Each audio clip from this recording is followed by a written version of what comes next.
राम राम मंडळी, स्वागत आहे आपलं गावची चौमध्ये. मंडळी, पावसाळ्याचे दिवस सुरूच होणार आहे, अर्थातच चालू झालेले आहे. आणि आपल्याला पाऊस पडला का वातावरण चेंज होतं आणि आपल्या घशामध्ये प्रचंड अशी खवखव जाणवते. आपल्याला सर्दी होती, खोकला येतो आणि ताप सुद्धा येत असतो. आज आपल्याला सर्दी, ताप, खोकला, घसा खवखव करणं याच्यावर आपण आज आयुर्वेदिक काढा बनविणार आहेत. पाऊस सुरू झाला की नवीन पाणी बदलतं, जमिनीमध्ये पावसाचं पाणी मुरलं की आपल्याला पण सर्दी होती, लहान बाळांना पण खूप त्रास होतो. एकदा जरी पिले ना तुम्ही तरी तुम्हाला लगेच फरक जाणवतो. त्याच्यामुळं तुम्ही सगळ्यांनी असा काढा पेत जायचा. खूप आयुर्वेदिक आहे आणि हे जे साहित्य घेतलेलं आहे ना आपण सगळ्यांच्या घरी उपलब्ध असतं. अजिबात आपण नडत नाही. तर आपण काढा बनवण्यासाठी एवढं साहित्य घेतलंय. तुळशीचे पानं घेतले, तर सर्वांच्या दारासमोर तुळस असतीच, घरोघरी असती. आल्याचा तुकडा घेतलाय, काळे मिरे घेतलेत 2-4 घेतलेले आहेत, त्यातले आपल्याला 2च टाकायचे इथं, जास्त गरम असते तर. आणि इथं घेतलेला आहे गुळाचा खडा. आपल्याला जर त्वचा रोग असेल ना कुठला, तर या तुळशीच्या पानाने नक्की आपला त्वचा रोग कमी होतो म्हणजे कायमचा निघून जातो. तर मंडळी, या तुळशीच्या पानामध्ये आहे ना अँटीबॅक्टेरियल आणि अँटीव्हायरल गुणधर्म असतात. आणि त्याच्यामध्ये जर आपण गूळ टाकला ना तर आपल्या शरीरातली ना रोगप्रतिकारक शक्ती वाढते. तर मंडळी, हे जर सगळं मिश्रण आपण एकत्र केलं ना, आपल्या शरीरातला कफ जो आहे ना तो पातळ होऊन बाहेर पडतो. आपल्या शरीरामधली पचनक्रिया सुधारते. आपण हे तुळशीचे पानं स्वच्छ धुवून घेऊ अगोदर. आपण काढा बनवण्यासाठी 6 ते 7 पानं घेऊ. पानं खूप मोठे मोठे आहेत.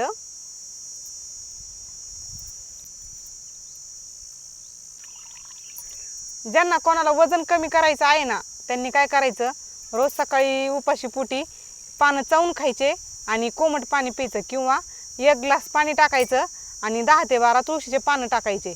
तुळशीचे पानं आपल्याला दररोज भेटत असतात, आपल्या दारासमोरच तुळस असते. आणि तो काढा आपल्याला चहाच्या ऐवजी हा काढा प्यायचा आहे. तुम्हाला नक्कीच फरक जाणवेल. 15 ते 20 दिवसामध्ये तुम्ही नक्की एकदा प्रयत्न करा. तुमचं जर वजन वाढत असेल आणि तुम्हाला जर वजन कमी करायचं असेल तर आपण चूल पेटवून घेतली. काढा बनवायला 1 ग्लासभर पाणी घ्यायचं आहे. धुवून घेतलेले तुळशीचे पानं याच्यामध्ये टाकून घ्यायचे. आपण 7 ते 8 पानं घेतलीत ना. हो. आणि हे 2 मिरे घेतलेले आहेत ना, हे आपल्याला थोडे ठेसून घ्यायचे.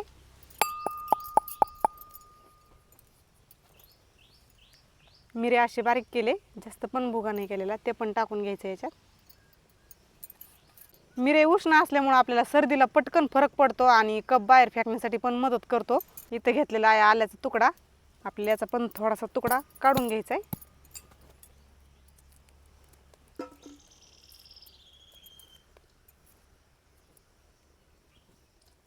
हे घेतलेलं आहे गूळ, ते पण टाकून घ्यायचं आहे. आपल्याला हे आता चांगलं उकळून घ्यायचं आहे. 1 ग्लास पाणी आहे ना, आपल्याला उकळून अर्धा ग्लास बनवायचा आहे आणि नंतर आपला काढा तयार होणार आहे. आपला काढा उकळायला ठेवला आहे. आणि अजून एक मी सांगते, आपण हे जे तुळशीचे पानं घेतलेले आहेत ना, याचे भरपूर असे फायदे आहेत.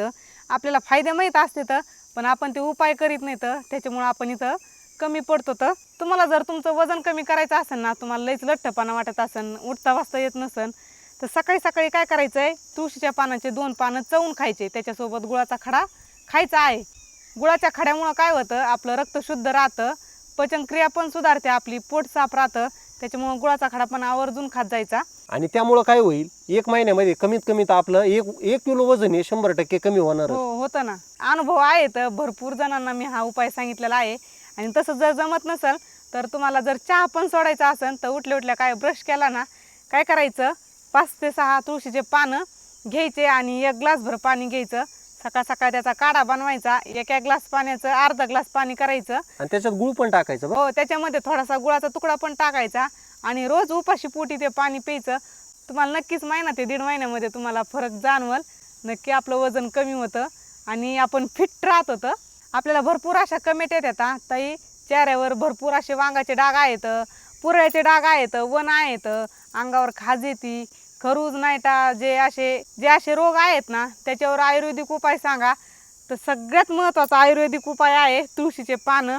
तुळशीच्या पानाने भरपूर असा फायदा होतो आणि आपल्याला फरक पण पडतो. सर्व चेहऱ्याच्या समस्या हा तुळशीचा काढा दूर करू शकतो. आपण जो आजचा काढा बनवलेला आहे ना, त्याचा सगळ्यात महत्त्वाचा फायदा असा आहे, हे आपला घसा सुजतो, घशातल्या टॉन्सिल सुजतात, घसा वसरायला याच्यामुळं मदत होती. त्याच्यामुळं रोजचा हा काढा पेत जायचा. जास्तीत जास्त जर खोकला असेल ना तुम्हाला जर लईच दिवस झाले तुमचा खोकला राहत नसेल तर हा काढा तुम्ही नक्की पिऊ शकता. ह्या काढ्याने तुमचा खोकला पण बरा होऊ शकतो. आणि जेव्हा जेव्हा आपण आयुर्वेदिक काढे बनवतो ना तेव्हा तेव्हा आपल्याला अशा कमेंट येतात, हा काढा किती दिवस घ्यायचा तुम्ही सांगत नाही. तर जोपर्यंत आपल्याला फरक पडत नाही ना तोपर्यंत आपल्याला हा काढा घेत जायचा, कारण की त्याने कोणताही साईड इफेक्ट नाही आहे. त्याच्यामुळं हा काढा घेत जायचा. जोपर्यंत आपण काढे घेऊ ना तोपर्यंत आपण असे तंदुरुस्त राहू. आणि भाग्यश्री, हा काढा आपण सकाळ संध्याकाळ पिऊ शकतो ना सर्दी खोकल्यासाठी? हो, सकाळ संध्याकाळ. सकाळ उठले उठले घ्यायचा आणि संध्याकाळी झोपताना पण घ्यायचा. हो, जेवण वगैरे झाले. हो, मस्त असा काढा उकळतोय. आपला सुगंध तर इतका छान सुटलाय त्याचा. त्याच्यामध्ये आहे ना तुळशीचे पानं, त्याच्यामुळे जास्त सुगंध सुटलाय. तुम्हाला जर घशाचा त्रास असेल, तुमच्या छातीमध्ये कफ असेल आणि शाळेत जाणारी मुलं, आता शाळा सुरू झाली की आपल्या मुलांना सरसगट सर्दी होते, सरसगट खोकला येतो. पण तुम्ही गोळ्या औषधं खाण्यापूर्वी भाग्यश्रीने जसं तुम्हाला काढा बनवून दाखवलेला आहे ना तसा काढा तुम्ही नक्की बनवा.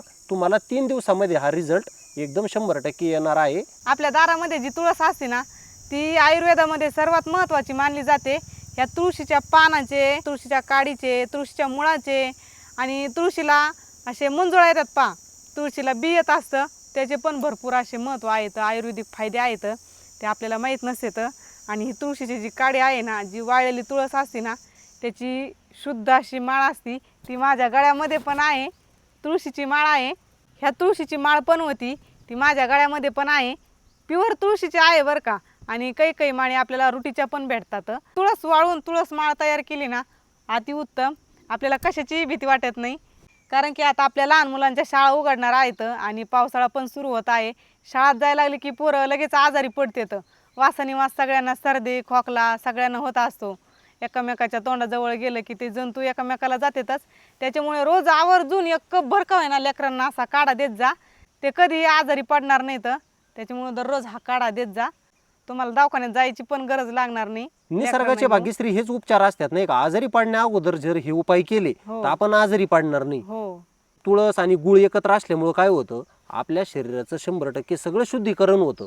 आपलं जर रक्त शुद्ध राहिलं ना आपल्याला कुठल्याच आजाराला बळी पडावं लागत नाही. आपला काढा छान असा तयार झालाय. आपण आता खाली उतरून घेऊ. पूर्ण पाणी कमी झालंय.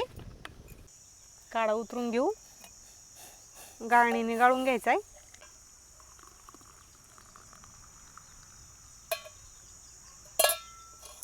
मी तुम्हाला दाखवण्यासाठी ग्लासामध्ये काढा ओतून घेतला. आपण फुल ग्लास पाण्याचा टाकला होता. आता अर्धा ग्लास झालेला आहे. आपण आता थंड करायला पेटीमध्ये टाकू.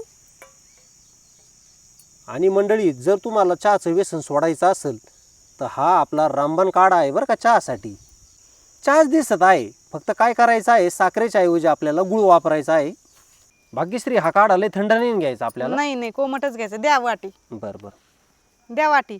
भाग्यश्रीला लय मंडळी हा काढा आवडतो. तर चला मंडळी, या काढा पिण्यासाठी. वा वा वा, भाग्यश्री कसं काय टेस्ट? खूप चवदार लागतंय हो. सुटेल का नाही चहा? हो, एकच नंबर. लवकरच लवकर सुटून जाईल चहा.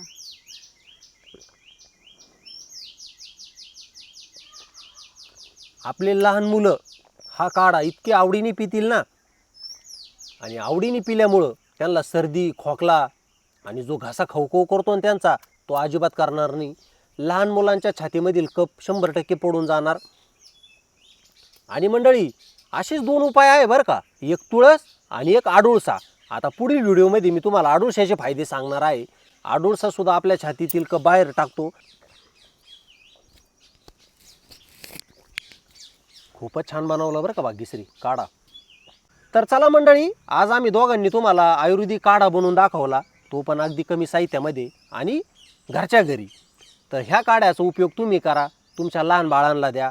तुम्हाला सुद्धा त्रास होणार नाही, तुमच्या लहान बाळाला सुद्धा त्रास होणार नाही, कारण की हे नैसर्गिक उपाय आहे आणि घरगुती उपाय आहे. तर चला मंडळी, आजचा काढा तुम्हाला नक्कीच आवडला असेल. काढा जर आवडला असेल तर व्हिडिओला लाईक करायचा आहे, आपला व्हिडिओ जास्तीत जास्त शेअर करायचा आहे आणि कमेंट करून नक्की कळवायचा आहे की हा काढा कोण कोण पिलेला आहे. आणि मंडळी, तुम्ही जर गावची चव यूट्यूब चॅनल सबस्क्राईब जर केलं नसेल ना, आठवणीने सबस्क्राईब करा. तर चला मंडळी, अशाच नवीन एखाद्या व्हिडिओमध्ये भेटूया. तोपर्यंत मंडळी, धन्यवाद.